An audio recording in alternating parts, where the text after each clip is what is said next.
Hey, Lisa. Hey, Lee. It's good to see you today. It's good to see you, too.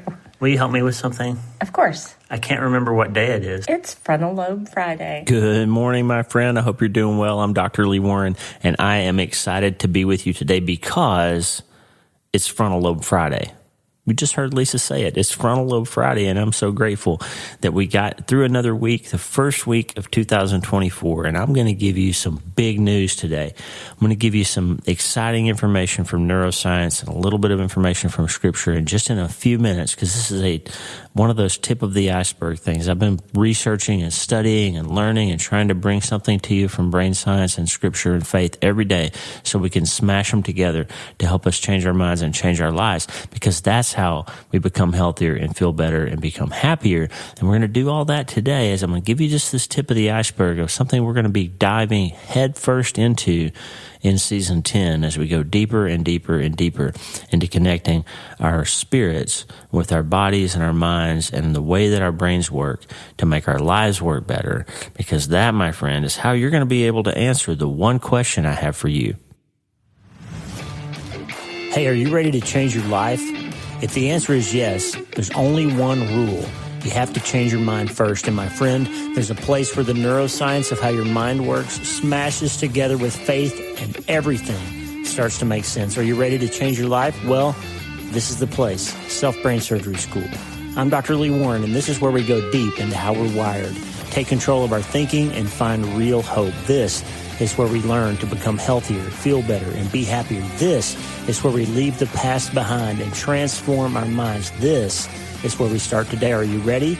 This is your podcast. This is your place. This is your time, my friend. Let's get after it. Let's get after it. Are you ready? It's Frontal Lobe Friday, and today we're going to dive right into a paper from the journal called Frontiers in Human Neuroscience. This is way back in 2017, May 24th. Sylvia Kolber, Matthias Witte, Manuel Ninas, and others wrote this incredible paper. And here's the title. It's a long title. You ready? Ability to gain control over one's own brain activity and its relation to spiritual practice, a multimodal imaging study. Just check that title out. Ability to gain control over one's own brain activity. Now, what am I always telling you? The way to a happier, healthier, more resilient, better life is to get your thinking under control. And this paper looks, using brain science and brain imaging, at people's ability to gain control over their brain activity and how that's related to spiritual practice, particularly prayer. I'm going to read you the abstract to this paper. There's some big words in here. We'll break them down for you in just a minute.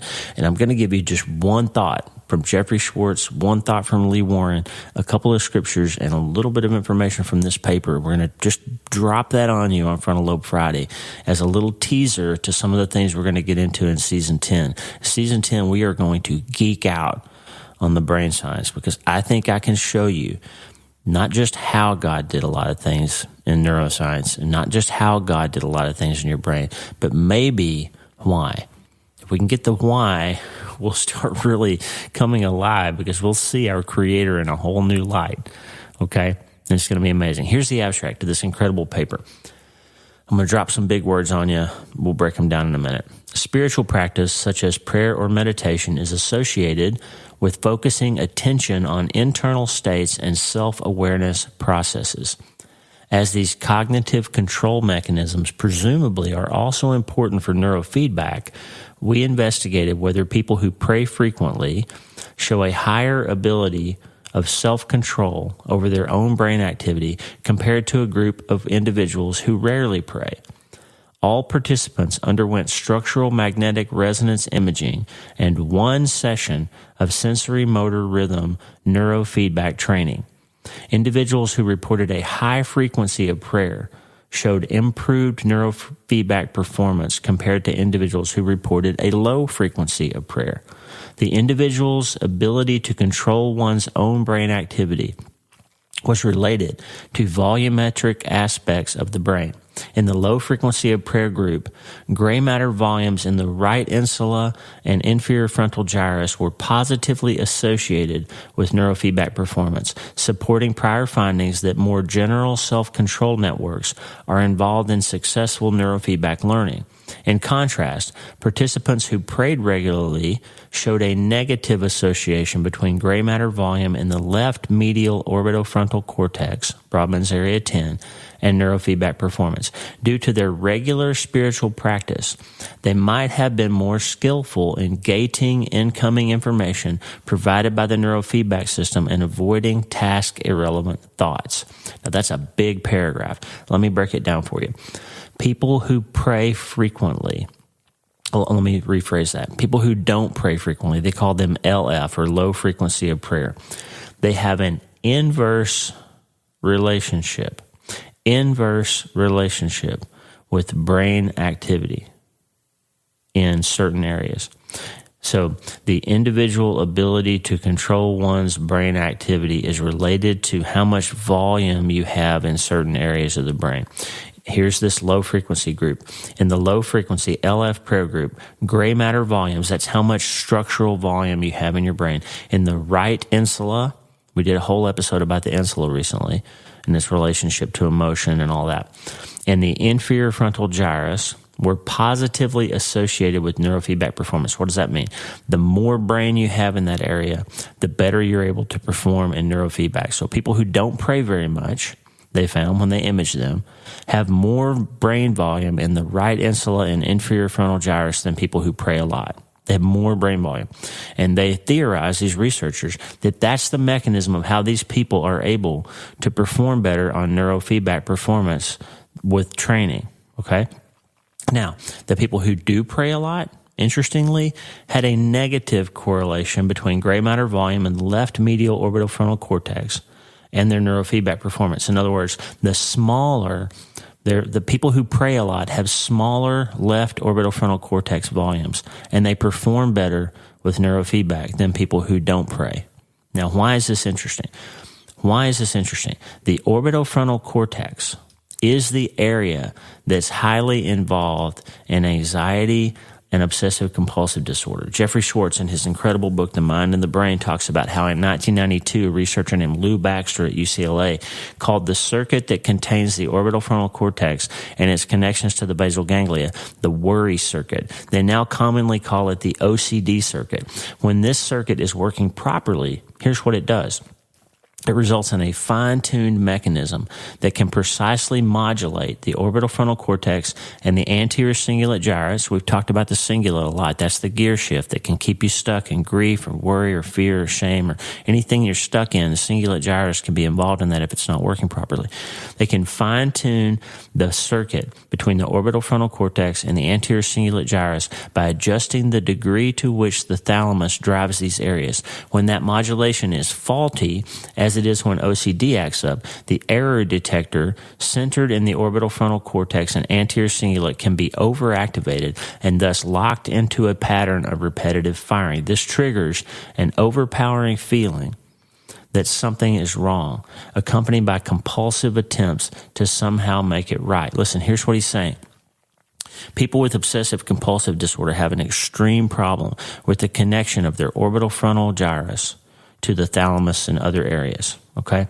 They constantly think that something's wrong. Their brain is giving them a signal that there's a problem, and they don't know what the problem is, and they need to solve it. There's a bacteria here. They forgot to wash their hands. They didn't flush the toilet. That stove's going to catch a house on fire. There's something wrong. They can't stop focusing on it, okay?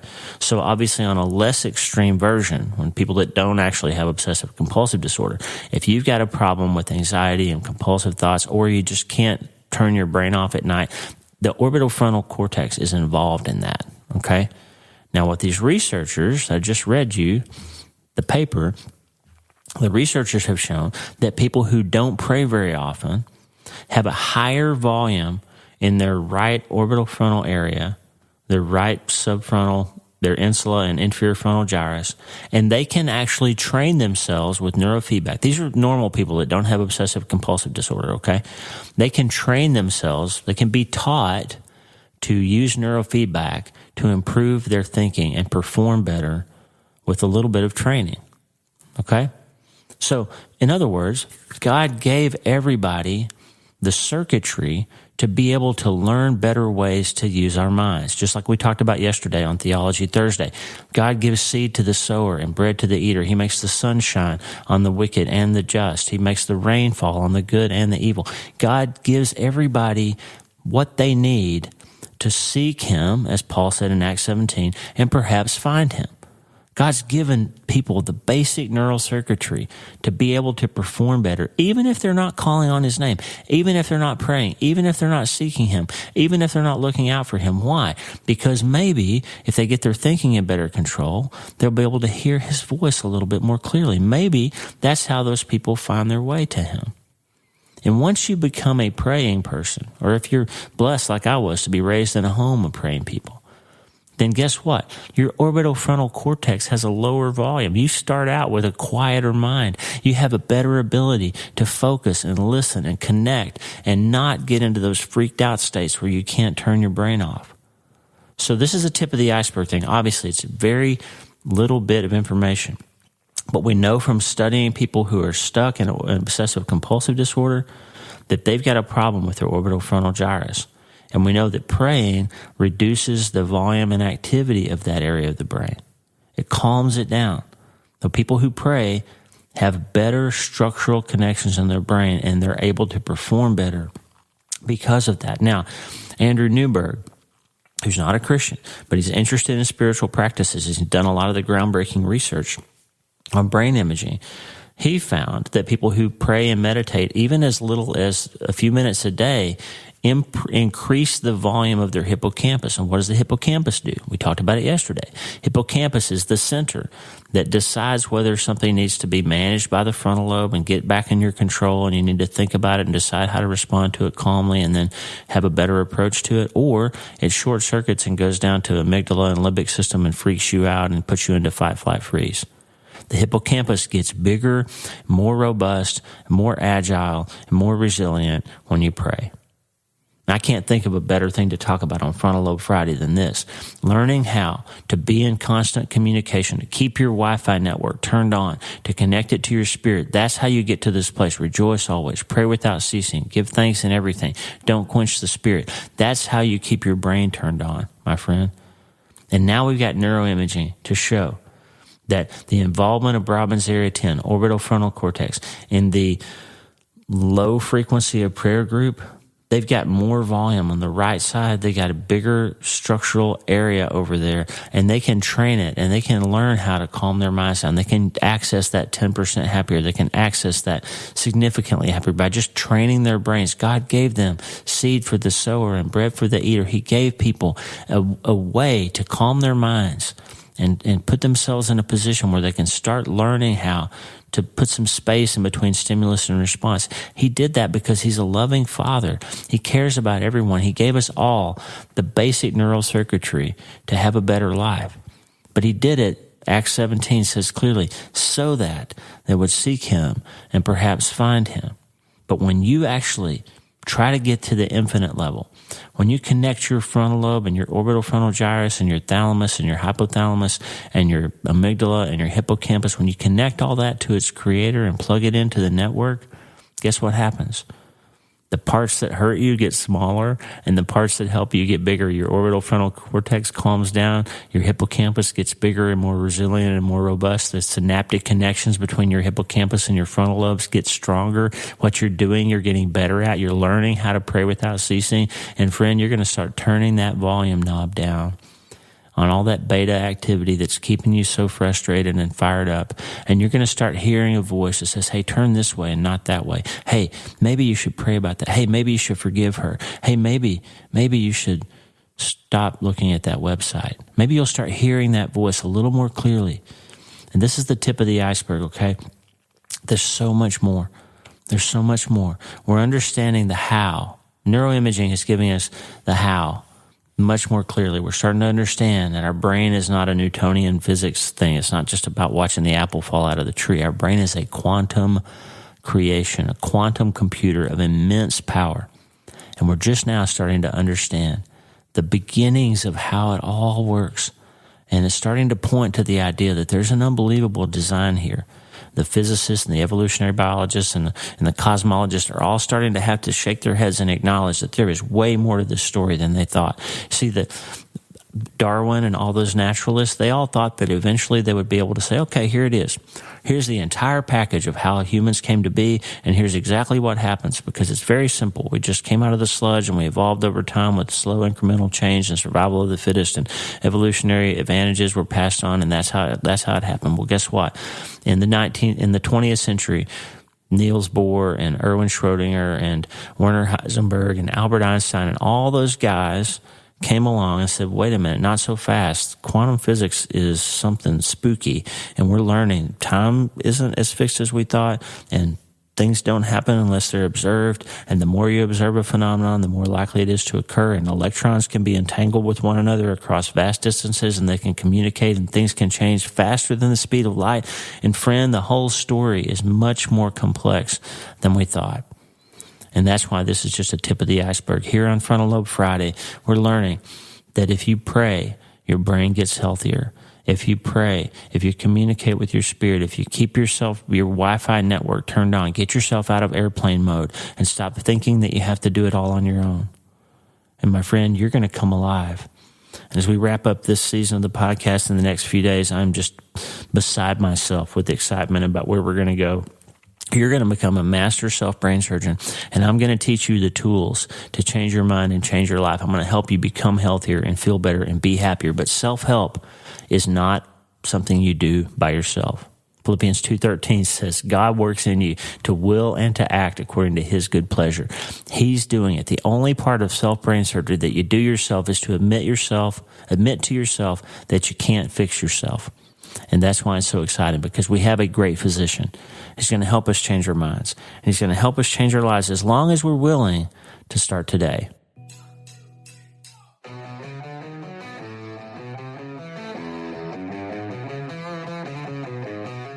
Hey, thanks for listening. The Dr. Lee Warren podcast is brought to you by my brand new book, Hope is the First Dose. It's a treatment plan for recovering from trauma, tragedy, and other massive things. It's available everywhere books are sold, and I narrated the audiobooks. Hey, the theme music for the show is Get Up by my friend Tommy Walker, available for free at TommyWalkerMinistries.org.